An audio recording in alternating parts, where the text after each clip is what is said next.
Praise God. Salamat sa Panginoon sa panibagong umagang bigay niya sa atin.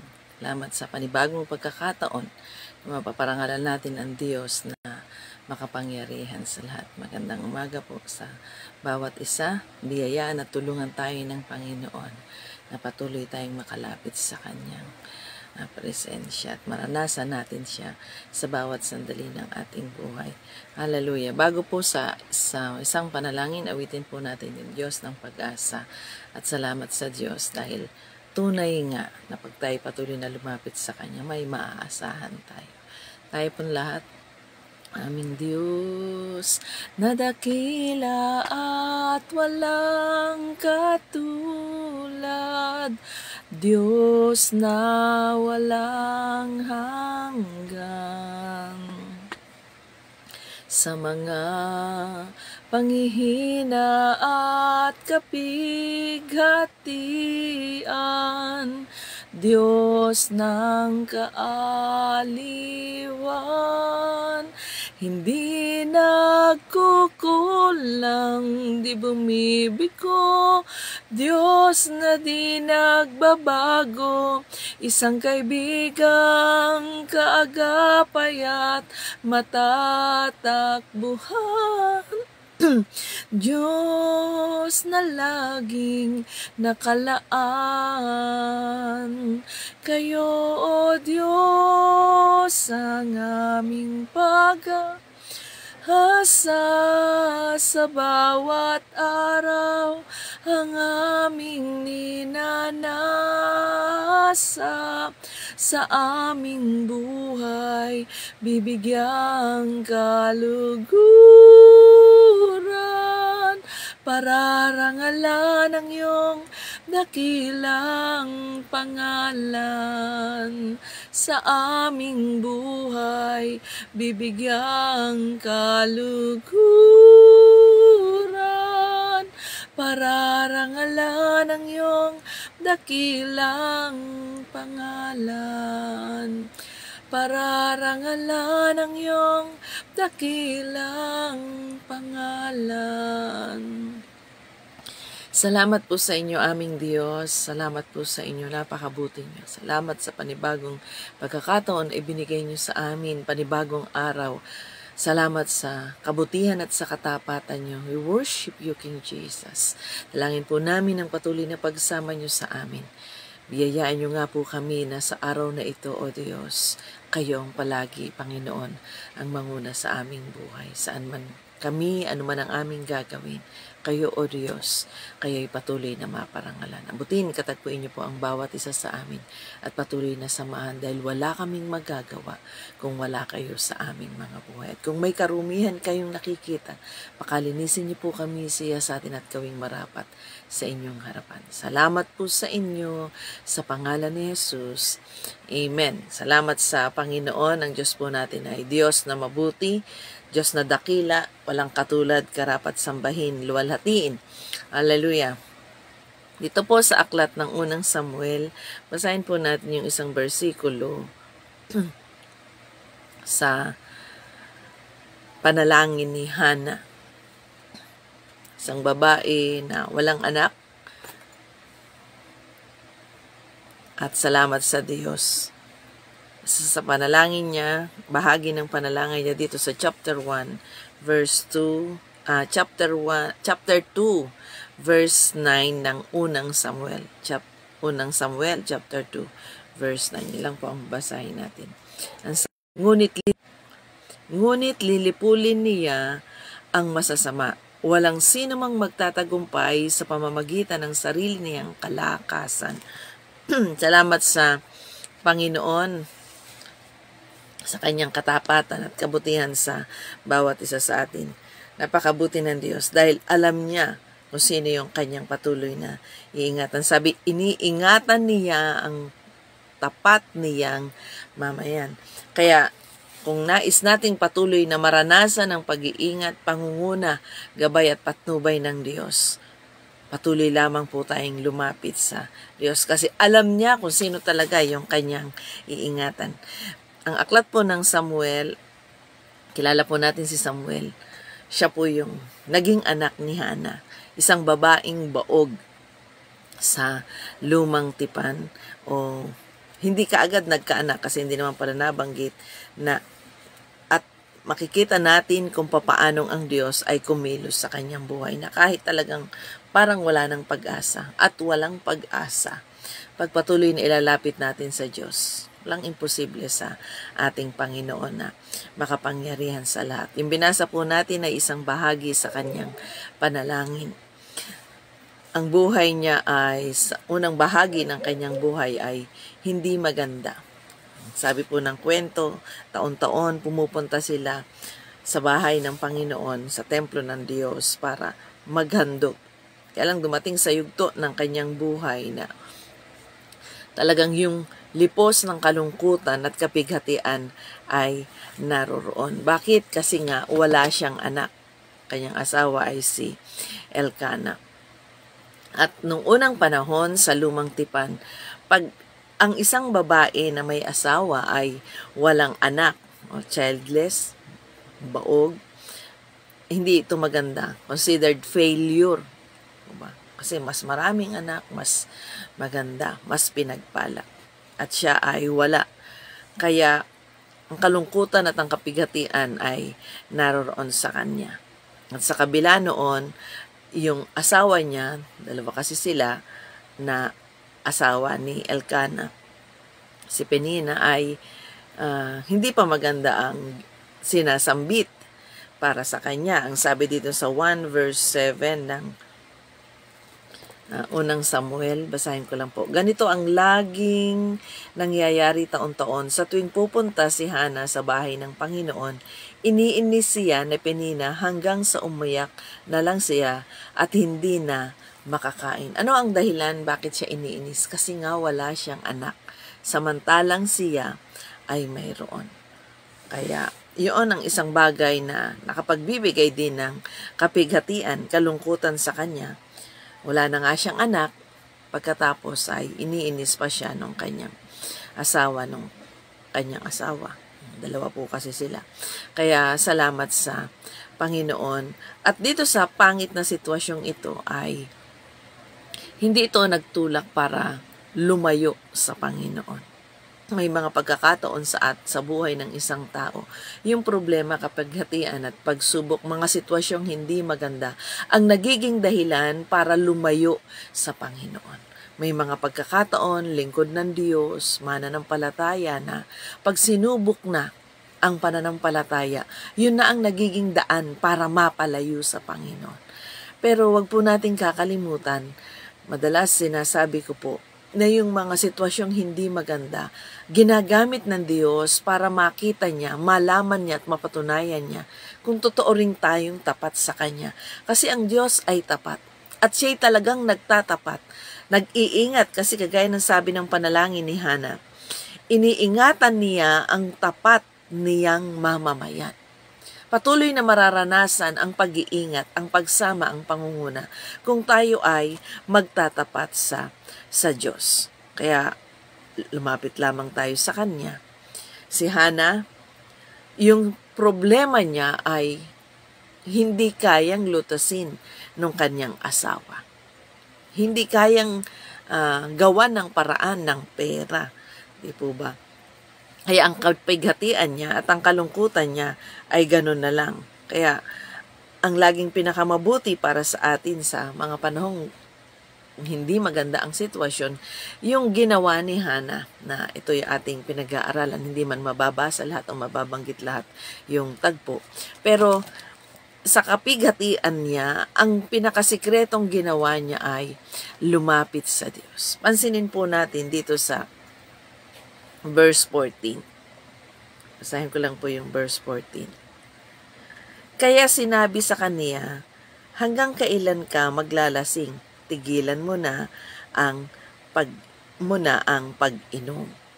Ito yung, ang nagsabi po nito ay yung high priest doon sa templo. Kasi nung makita niya si Hana nananalangin, parang na-recognize niya at napansin niya parang lasing itong babaeng ito.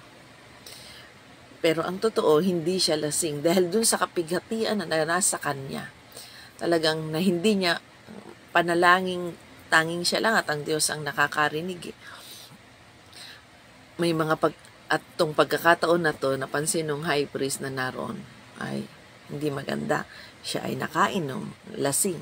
Hindi maganda yung sitwasyon. Pero, pansinin po natin yung ginawa ni Hana. Yung pagdulog niya sa Panginoon ay ganun na lang. Sa kabila ng kawalan ng pag-asa, hindi magandang sitwasyon, hindi na nga maganda yung sitwasyon niya, yung kasama niya pa ay nililibak siya. Iniini siya, ang sabi dun sa verse 7. Tuwing pupunta sila, doon, biro nyo, nasa templo ng Diyos, yung kasama mo nang iinis sa'yo. Doon sa panahon na gagawin mo na yung pinakamabuti mo, nagnanasa ka, pero yung katabi mo, iniinis ka. Alam nyo, paraan ng kaaway yan para hindi na tayo patuloy na lumapit sa Diyos. Mawala na tayo ng pag-asa. Pero tapat po yung nangako. Yung pala yung titulo nung ko. Tapat po yung nangako. At makikita yung patuloy na katapatan niya, patuloy na pag-iingat niya, yung patuloy na pagsama niya doon sa nagpapatuloy. Kailangan nagpapatuloy. Hindi pag dumating na yung problema, pagsubok, mga pinagdadaanan, hihinto na. Kailangan magpapatuloy para yung pag-iingat ng Diyos sa kanyang mga tapat na mga anak ay magpatuloy. Kaya dito sa sitwasyong ito, taon-taon yun. At taon-taon ganun ang nararanasan ni Hana sa tuwing siya ay pupunta sa templo. Kaya yung kalungkutan, kapighatian ay naroon. Hindi siya nakasumpong ng kaaliwan dun sa mga kasama niya, nasa paligid niya. Hindi siya nakasumpong ng mabuting bagay doon sa mga taong malapit sa kanya. Pero salamat sa Diyos, nasumpungan at ginawa niya yung pinakamabuti, yung patuloy na lumapit sa Diyos, manalangin. Kaya ano ang sabi, basahin lamang po natin ito. O makapangyarihang Diyos, yung bahagi, sabi niya, panalangin, nangako si Hana sa Panginoon, sinabi niya, O makapangyarihang Panginoon, tingnan po ninyo ang aking paghihirap, alalahanin ninyo ang inyong lingkod, at huwag ninyo akong kalimutan. Kung bibigyan niyo po ako ng isang anak na lalaki, ihahandog ko siya sa inyo para maglingkod sa inyo ng buong buhay. Doon sa kanyang kapighatian, ang kanyang ginawa, lumapit sa Panginoon. Doon sa sitwasyon na walang magawa mismo, pati yung kanyang mahal sa buhay o kanyang asawang nagmamahal sa kanya. Ginawa niya ay lumapit sa Panginoon. Kagaya ng ginawa ni Hana, yun ang pinakamabuti. Lumapit sa Panginoon. Wala na po bang pag-asa? Pangit na po ba ang sitwasyon? Yung nasa palibot ba natin ay nagtutulak na para mapalayo tayo sa Panginoon? Nagtutulak para huwag na tayong lumapit sa Diyos. Pero ang ginawa ni Hana, mas lumapit siya sa Panginoon. Hindi niya tinignan yung pangit na sitwasyon, kundi ang ginawa niya, lumapit sa Diyos. Kasi hindi naman tayo lumalapit sa Diyos dahil sa pakiramdam lang. Ay, maganda ang sitwasyon, maganda ang pakiramdam ko, lalapit ako sa Panginoon. Siguro tutugunin ako ng Panginoon. By faith, 11:1 ang sabi ng Hebrews. Yung kapanatagan na kahit na dun sa pangit na sitwasyon, wala nang kapag-apag-asa, yung surroundings mo, yung paligid mo, ay hindi na magandang inuudyok, ginagawa, sinasambit. Para bang ang ginagawa ay paglayo na, mapalayo ka na sa Panginoon. Pero ano ang ginawa niya? Lumapit ng mas matindi sa Panginoon. Mas pinagbuti niya yung paglapit sa Panginoon. Hindi siya sumuko. Bakit? Alam niya may tapat na Diyos. Kung tumugon siya kay Abraham, kay Sarah, nakasakagaya niyang kalalagayan, walang anak. Mas pinagbuti niya yung pagdulog, paglapit sa Panginoon. At tinignan niya yung pwedeng gawin ng Panginoon. At ginawa naman niya yung sa bahagi niya, na Lord, kung bibigyan niyo po ako ng anak, ibibigay ko ito sa inyo. Ang mahalaga na lang sa kanya, magkaroon siya ng anak. Ihahandog niya sa Panginoon. Ibibigay niya ng buong buo sa Panginoon. Hindi siya sumuko. Huwag po tayong susuko. Kung pangit na yung sitwasyon, lalong huwag tayong sumuko. Wala na bang kumakampi? Para bang ang sinasabi ng iba ay Wag na, tigilan mo na yan. Gumawa ka na lang ng ibang paraan. Dito na lang, ganito na lang. Huwag po tayong sumuko. Alamin po natin kung ano yung kalooban ng Diyos at panghawakan nating mabuti ang kanyang mga pangako. Kaya salamat sa Panginoon. Kung tinitingnan ng iba ay talagang struggle ka na. Parang hindi na maganda. May himala sa tapat na Diyos na lagi nating nilalapitan. Kaya instead na sumuko siya, mas pinagbuti niya ang paglapit sa Panginoon. Yung problema, yung pangit na sitwasyon, ang nagtulak sa kanya parang dumulog. Unahing lumapit sa Diyos. Kasi nga, yung mga kasama niya, hindi niya na maasahan. Yun pa yung nagtutulak para tumigil siya.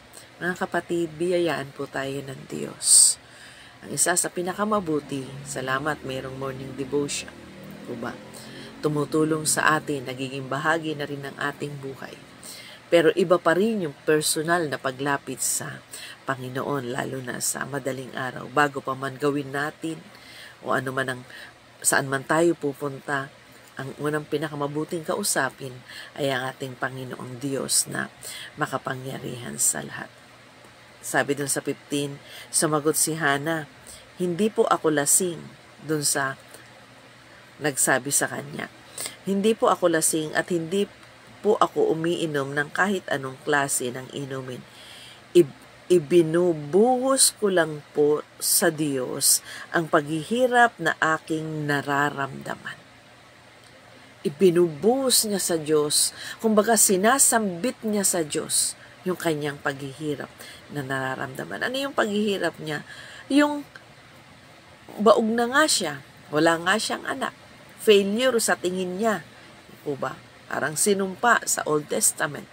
Tapos yung kasamahan niya pa, sinasabihan siya ng hindi maganda doon sa templo ng Diyos. Mga kapatid, sa templo ng Diyos, kagaya ng pinag-aaralan natin, doon mismo siya nililibak, sinasabihan ng hindi magaganda. Kaya, wag na po tayong magtaka pag may mga pagkakataon sa templo o sa bahay ng Diyos, nakakarinig tayo ng pangit na salita. Kasi kahit si Satanas ay pumupunta, bakit? Para i-distract yung paglapit natin sa Panginoon. Sasabihin natin kung nasaan pa naroon ng simbahan. Pumunta na nga ako rito, bakit ganito ang mga tao rito? Mansinin po natin, nandoon sila sa templo ng Diyos para maghandog. Naghahandog siya kasama nung asawa niya at ni Penina at para dumulog, katagpuin ng Diyos, magbigay pasalamat. Pero yung mga kasamahan niya, ano ang ginagawa? Yung kasama niya ay nililibak siya. Kaya, kung may makakarinig po kayo ng pangit na salita, pag kayo ay nasa templo, normal na lang din po yun. Bakit? Kasi, kagaya sa tagpong ito, ang laging pinakamabuti, mag-concentrate at mag-focus tayo sa paglapit sa Panginoon. Gagawin lahat ng kaawayang paraan para hindi yung atensyon natin ay makuha at yung paglapit natin sa Diyos ay mawala. Totoo po yan. Kaya, ang laging pinakamabuti, talagang, sabi nga ni Hana, ibuhos natin talaga yung paglapit natin sa Diyos. Yung paghingi, pananalangin, di ba, pagpupuri, pagsamba, ibuhos natin at huwag nating hayaan madistract tayo doon sa mga nakapaligid sa atin o mga sinasabi na hindi maganda sa atin. Gawin natin yung pinakamabuti at alam natin tumutugon at kumakatagpo ang Diyos. Alam nating nakikinig ang Diyos sa panalangin, kagaya sabi dun sa Santiago, the prayer of a righteous man availeth much. Kailangan lang patuloy tayong lumapit sa Diyos. Gagawin talaga ng kaaway yun. I-distract tayo dun sa paglapit natin sa Panginoon. Kasi, bakit ginagawa ng kaaway na i-distract tayo sa paglapit, sa ating devotion, sa pagbabasa ng Bible, sa pananalangin, sa pagpunta sa bahay ng Panginoon o sa simbahan, kung banggitin natin sa kapanahunan natin. Kasi alam niya pag lumalim tayo sa tayo sa ating pananampalataya at lumalim yung relasyon natin sa Diyos, yung patuloy na maranasan natin yung kanyang presensya, ito na yung pagkakataon para hindi makagawa ang kaaway sa buhay natin. Kaya kahit sa doon sa templo, sa pagpunta natin sa templo, sa mga paglapit natin sa Panginoon, laging susumikap makakilos ang kaaway para ma-distract tayo. Wala tayo sa focus. Pero ang kagaya ng ginawa ni Hana, ibinuhos niya talaga. Ginawa niya yung pinakamabuti niya para masambit niya at maibigay niya sa Panginoon. Kahit ano pa ang sabihin nila, ang mahalaga, magawa niya yung pinakamabuting paglapit niya sa Panginoon. Mga kapatid, laging ganoon ang pinakamabuti. Kagaya sa kapanahunan po natin ngayon, ang kaaway ay nagwawala. 1 Peter 5:8. Ang kaaway ay nagwawala para wala na yung attention mo. Diba? Bibigyan ka ng mga pangit na sitwasyon, bibigyan ka ng sakit, ng karamdaman, para masabi natin, Lord, bakit ganun? Kung kailan ko pa'y ginawa yung pinakamabuti ko, bakit pa nawalan ako ng trabaho? Kung kailan pa ako nagsisikap pumunta sa bahay, sambahan nyo, at doon sambahin, dakilain, luwalatiin kayo. Yung mga kasama ko, puro pang-inis, kagaya nung kay Ana. Pangit na salita. Kaya kapag na-focus na yung pansin natin doon sa pangit na salita na sinasabi nung nasa paligid natin, wala na. Di po ba? Nagkakaproblema na yung pagsamba natin at hindi na talaga tayo kasi inaagaw na ng kaaway yan. Pero salamat sa Diyos, kagaya ng ginawa ni Hana, ibuhos natin, na-discover niya ang pinakamabuti. Gawin talagang puspusan, lubusan. Kaya salamat sa Panginoon. Tapat ang Diyos at hindi siya nagkamali sa kanyang ginawa. Bago pa po natin sabihin sa iba yung problema natin, ilapit muna natin sa Panginoon. Wag po tayong maghahanap ng mga taong kakampihan tayo. Ang hanapin natin ng una ay ang Diyos at sabihin natin sa Kanya yung sitwasyon natin. Kaya salamat sa Panginoon. Lapit, kagaya nung ginawa ni Moses at ni Aaron nung sinasabihan sila ng mga pangit na salita ng taong bayan kasi walang tubig. Hindi naman nila kasalanan. Kasi ang Diyos ang gabay at ang pumapatnubay. Kaya pansinin niyo po dinala sila ng Diyos sa isang lugar na wala. Lugar na talagang ang aasahan mo na lang ay ang Panginoon. Instead na tumawag sa Diyos, ang ginawa nila, nilibak nila yung kanilang tagapanguna. Instead na magtiwala sa Diyos, na may magagawa ang Diyos dun sa pangit na sitwasyon, ang ginawa nila ay magsalita ng mga pangit na salita doon sa kanilang tagapanguna. Ano ang sabi rito sa 20 verse 2, verse 3 ng bilang? Nakipagtalo sila kay Moses at sinabi, mabuti pang namatay na lang kami kasama ng mga kababayan naming namatay noon sa presensya ng Panginoon. For bakit ba dinala mo pa kami ng bakit ba dinala mo pa kami ng bayan ng Panginoon dito sa disyerto para ba mamatay na lang kami? Bakit ba pinalabas mo pa kami sa Ehipto at dinala kami rito sa walang kwentang lugar na kahit trigo, igos, ubas, pomegranata ay wala at walang tubig na maiinom. Sa sitwasyong hindi maganda, ang binalingan nila ang tagapanguna at sinalitaan ng hindi maganda. Pero ang totoo, hindi naman si Moses Ang Diyos ang nag-guide sa kanila kung saan dadaan. Kaya may mga pagkakataon sa buhay natin, may pagsubok talagang pagdadaanan kasi gustong makita ng Diyos gaano tayong katapat sa Kanya. Dito, ang binalingan nila yung lingkod ng Diyos para salitaan ang hindi maganda.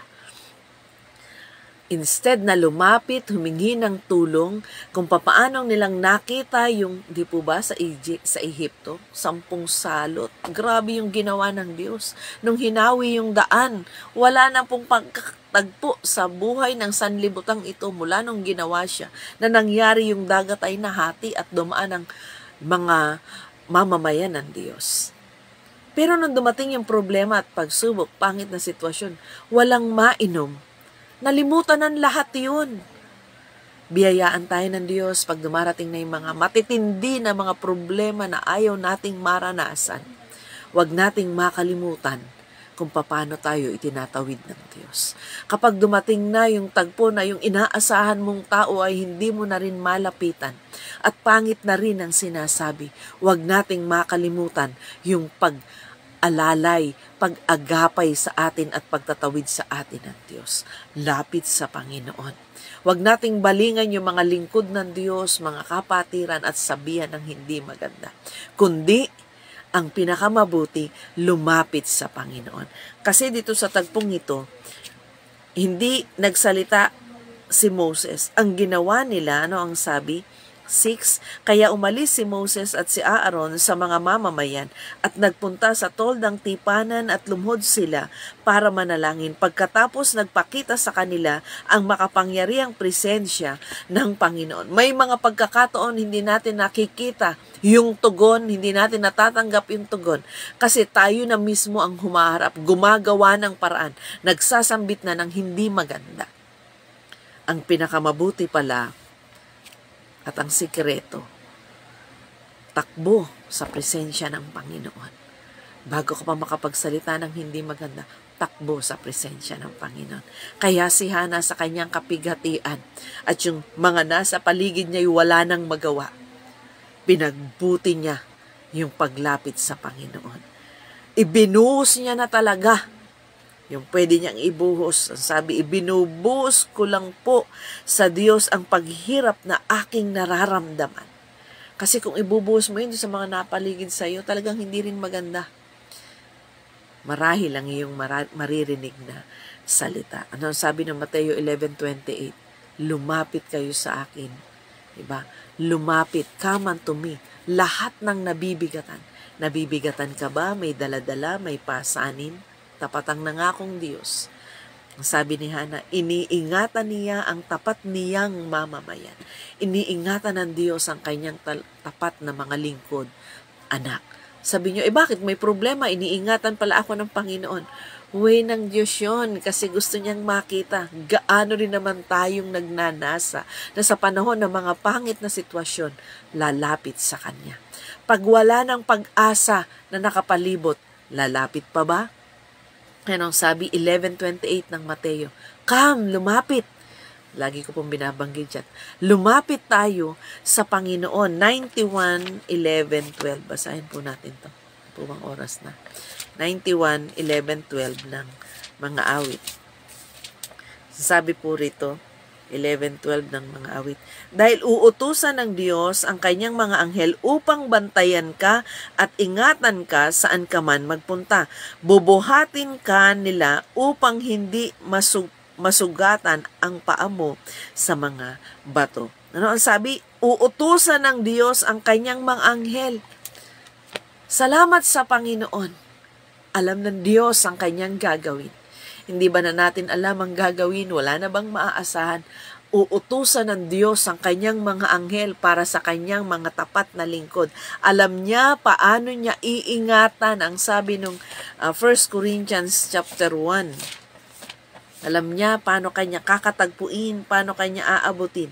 1:9 ang sabi, tapat ang Diyos na tumawag sa inyo na makipag-isa sa kanyang anak na si Jesucristo na ating Panginoon. Tapat siya kahit anong mangyari.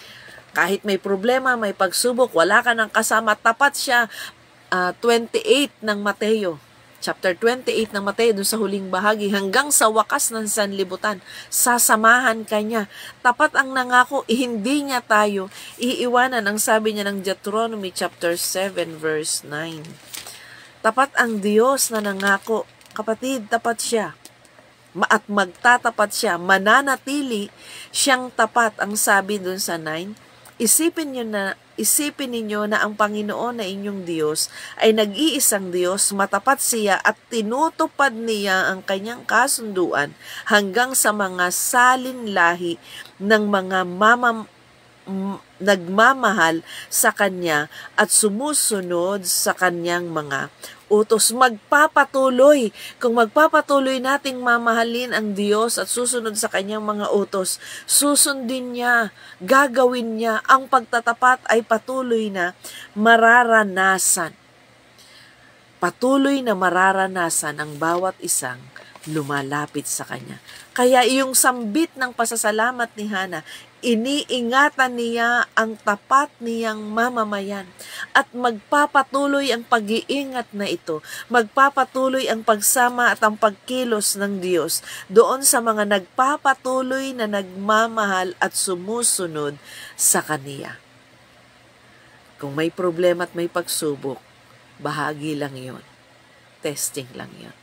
Kagaya nung kay Abraham, bago ibinigay ng Diyos ang lubusang pagpapala na walang sukat na hanggang ngayon ay dumadaloy sa lahat ng nagmamahal sa Kanya, sinubok siya ng Diyos. Kung ikaw ay dumadaan sa matinding pagsubok, gawin mo na yung pinakamabuti mo para sa Panginoon. Baka ito na yung final na pagsubok at pagkatapos nito, full blast na ng blessing. Huwag kang mawala ng pag-asa. Kung ginawa mo yung pinakamabuti para sa Panginoon, paglilingkod, pagbibigay, pagpupuri, pagsamba, at ginagawa rin ng kaaway yung pinakamabuti niya para hadlangan ka, mas makipaglaban, makipagpunyagi. Bakit?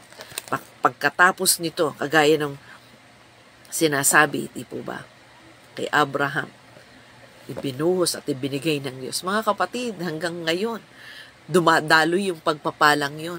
Sabi, sino mang magpapala, hindi na lang po para kay Abraham yan, para sa lahat ng nagmamahal sa Diyos. Sino mang magpapala sa kanyang mga anak, sa kanyang mga lingkod, pagpapalain din ng Panginoon. Kaya dumadaloy, sino mang magmamahal at magpatuloy na susunod sa kanyang mga utos, pagpapalain talaga ng Panginoon. Bakit may problema? Bakit may pagsubok? Bahagi na yon. At pagkatapos noon, pag nakita ng Diyos, kagaya nung ginawa ni Hana, ibinubus niya yung kapighatian, ibinibigay niya na sa Panginoon, itinetrade in niya na, Lord, kunin niyo tong kapighatian kong to. Yung mga pangit na nararanasan ko, marahil sinambit niya na, Lord, kunin niyo na to, ibinubus niya na talaga.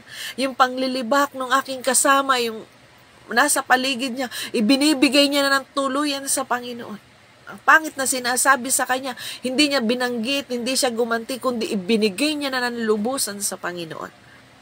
At hindi siya nagkamali. Kasi may mga pagkakataon kung sa tao pa natin sasabihin, baka hindi natin magustuhan ang magiging kapalit nito. Pero kagaya ng ginawa ni Hana, gayahin po natin. Kaya salamat sa Panginoon, merong Diyos na mabuti. Ano man ang pinagdadaanan nyo o nararanasan nyo, lapit lang sa Panginoon. Huwag mawawalan ng pag-asa. Ang sabi dito sa Daniel, madalas binabasa ko po ito, chapter 10, verse 13. Pero hindi ako nakarating agad dito dahil sa loob ng 21 araw, hinahadlangan ako ng pinuno ng kaharian ng Persia. Mabuti na lang, tinulungan ako ni Michael na pinuno ng mga anghel dahil ako lang ang nakikipaglaban sa pinuno ng Persia. Ibig sabihin, kagaya ng sinabi rin ni Isaiah, hindi pa man tayo lumalapit sa Diyos, bago pa man natin sambitin, may tugon na talaga ang Diyos, along the way na talaga. 10:13, 1:3. Tugon ng Diyos ay naroon na talaga. Kaya lang may hadlang Diba? Hinahadlangan ng kaaway, hinahadlangan ng demonyo ni Satanas para magkaroon ng pag-aalinlangan tayo sa Kanya. Kaya noon sabi dun sa 10:13, 1:3 ng Daniel, nagpadala rin ng tulong ang Diyos. Kaya ang sabi doon sa 91 ng awit, isusugo niya ang kanyang anghel para sa kanyang mga anak. Kaya salamat sa Panginoon, mga anak ng Diyos. Huwag tayong mawala ng pag-asa. Tapat ang nangako. Iniingatan niya, Iingatan niya, patuloy niyang iingatan yung tapat niyang mamamayan. Kasama ka ron, kasama tayo ron, tapat na anak ng Diyos. Makikita yung tunay na tapat pag dumating na yung problema, pagsubok, pangit na mga sitwasyon, panahon ng kawalan. Doon talaga makikita yung tapat na sa Kanya. Salamat sa Diyos, magpatuloy lamang po tayo. Bago tayo manalangin, dito sa Psalms 31, verse 23, hindi po tayong mawawala ng pag-asa kasi may mabuti at magandang nakalaan ang Diyos para sa Kanyang mga anak. 31, 23 ng mga awit. O kayong tapat niyang mga mamamayan, mahalin ninyo ang Panginoon. Iniingatan ng Panginoon ang mga tapat. Ngunit kanyang pinarurusahan ang mga mapagmataas. Magpakatatag kayo at lakasan ninyo ang inyong loob, kayong mga umaasa sa Panginoon. Huwag po tayong mawala ng pag-asa. Iniingatan ng Diyos. Hindi ibig sabihin may problema, hindi ka na iniingatan ng Diyos. Hindi po yun ang basihan. Kasi kagaya nung binasa natin sa Daniel, hinahadlangan ng kaaway. Hinahadlangan yung panalangin para hindi makarating kaagad. Pero anong sabi? Isinusugo rin naman ng Diyos yung tutulong para yung panalangin natin, yung tugon sa panalangin natin ay makamit, makarating sa atin. Kaya salamat sa Panginoon. Sabi dun sa 11:35 din ng Daniel, uusigin ang ilang nakakaunawa ng katotohanan upang maging dalisay at malinis ang kanilang mga buhay hanggang sa dumating ang katapusan na darating sa takdang panahon. Hanggang sa dumating ang katapusan na darating sa takdang panahon. Kaya alam na po natin isang paraan ng Diyos para malaman kung sino yung tapat sa Kanya, may problema, may pagsubok, may mga pagdaanan. Inaalaw niyan. May mga pagkakataon naman, ginagawa talaga ng kaaway para mapalayo tayo sa Panginoon. Kaya salamat sa Diyos sa araw na ito, mga kapatid, anumang sitwasyon, anumang pinagdadaanan nyo o pagdadaanan pa, patuloy lang. Panghawakan lang natin yung Kanyang salita. Iingatan ka ng Panginoon. May pagdadaanan ka pa ba? Iingatan ka pa rin ng Panginoon. Pero kagaya ng ginawa ni Hana, ibuhos natin sa Kanya. Bago mo pa sabihin sa iba, sabihin mo sa Panginoon. Ibulong mo sa Panginoon. Iiyak mo sa Panginoon. Bago ka pa umiyak sa ibang tao, bago pa tayo magdalamhati, maghinagpis, mahabag sa sarili natin, ilapit natin sa Panginoon. At sa Diyos, makakakuha tayo ng kapayapaan at kaaliwan. Oo, nandyan yung problema, pero payapa ka na. Oo, nandyan pa rin yung mga mang-uusig, may maririnig ka pa, pero mahaharap mo na ng nakangiti. Makapagpapatuloy ka. Bakit? Iingatan ka ng Panginoon. Dahil tapat siya sa kanyang mga anak. Ano man ang pagdadaanan, anumang sitwasyon, meron ka. Tapat ang nangako, hindi kanya iiwanan. Iingatan kanya. Sabi, magpapadala siya ng mga anghel. At ang nakakatuwa sa kapanahonan natin, siya na mismo nasa atin. Di po ba? Nasa atin. Kasama natin. Ibig sabihin, magtatagumpay tayo. Bakit? Yung nag-iingat, kasama natin. Nasa sa atin. Kaya walang dahilan para bumagsak. Walang dahilan para manghina. Kasama mo, nasa iyo. Pakilusin natin siya, wag natin siyang ilagay sa kahon at i-allow natin at mamamangha ka kung ano yung gagawin ng Panginoon. Kasama natin yung nag-iingat. Nasa sa atin yung nag-iingat. Tapat siya. Sabi niya, hanggang sa wakas ng sanlibutan, sasamahan niya tayo. Kaya kung wala ka ng kasama, hindi mo na alam ang gagawin mo. Panghawakan mo lang ang pangako ng Diyos. Kasama natin. Kasama mo ang Diyos na makapangyarihan sa lahat. Pakiramdam mo ba wala ka ng kasama? Wala na yung mga nagbibigay ng proteksyon, nag-iingat, lahat ng inaasahan. Sabi nung panalangin ni Hana ng pagpapasalamat at pagpupuri sa Diyos, iniingatan niya tapat. Tapat niyang mamamayan, ang tapat niyang anak. Iniingatan ka niya, kaya kanyang ingatan. Babantayan ka niya, binabantayan ka niya. At ang nakakatuwa sa lahat, kasakasama mo siya. Kasakasama natin siya. Patuloy nang lumapit sa Panginoon, huwag mawala ng pag-asa. May tapat na Diyos at makakaasa tayo. Bakit sinambit ni Hana ito? Kasi pinagpala siya ng Diyos, hindi lang ng isang anak. Pagkatapos na maibigay niya at magawa niya yung pinangako niya sa Diyos, pinagpala siya ng Panginoon. Sa mga pangit na sitwasyon, gawin lang natin yung pinakamabuti para sa Panginoon. At makikita mo pagkatapos noon, ang pagpapala ng Diyos ay dadaloy. Tayo po'y manalangin. Salamat sa inyo, aming Diyos. Aming Diyos na dakila at tapat, mabuti. Salamat sa mga pagkakataong palaging ibinibigay niyo sa amin. Sa mga problema at pagsubok na dumarating sa aming mga buhay. Nagiging bahagi nito, O Diyos, may mga pagkakataong talagang naiiyak naman kami. At doon sa mga matitinding sitwasyon, wala na kaming maasahan. Kagaya sa aming pinag-aralan, kahit yung nasa templo, hindi na rin maganda yung sinasabi.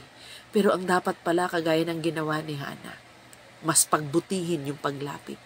Wala nang pag-asang makita sa kapaligiran, mas pagbutihin yung paglapit. Puro pangit na salita na ang naririnig, mas pagbutihin yung paglapit sa inyo. At doon, makakasumpong ng tugon, makakasumpong ng pagpapala, pagpatuloy na humahakbang at ginagawa ang pangako niyo, O Diyos. Pinanghahawakan ang inyong salita. Salamat sa inyo, Panginoon. Abutin katagpuin niyo po ang inyong mga anak. Sino man yung may mga pinagdadaanan, mga pangit na sitwasyon, o may nakaambang at pag-atake ng kaaway. Lord, alam ang namin ang sekreto, lumapit lamang sa inyo. Wala pang problema, pagbutihin na ang paglapit sa inyo. Biyayaan niyo po ang inyong mga anak, ang bawat isa sa amin, na patuloy na maranasan namin ang inyong pag-iingat, patuloy na maranasan ang katapatan, ang pagbuhos ng pagpapala, ang kalakasang nagmumula sa inyo, sa pamamagitan ng paglapit sa inyo. Patuloy, tuloy-tuloy na paglapit sa inyo. Gawin ang pinakamabuti, pagpupuri, pagsamba, pagdulog, pagbibigay ng pagpaparangal sa inyong banal na pangalan. Maranasan ng inyong mga anak. Sa pangalan ni Jesus, sa pangalan ni Jesus, naman yung may mga pinagdadaanan, mga sitwasyong hindi maintindihan at wala nang masulingan. Salamat, banal na Espiritu. Patuloy po kayong kumilos at gumawa. Itawid, patuloy na maranasan nila ang pagtatawid niyo. Maranasan nila ang kaaliwan, maranasan nila ang kalinga, at higit sa lahat, kagaya ng naranasan ni Hana, yung tugon, pagpapala, higit pa dun sa kanyang inaasahan, ang nakamtan niya. Ganon din ang mararanasan ng inyong mga anak.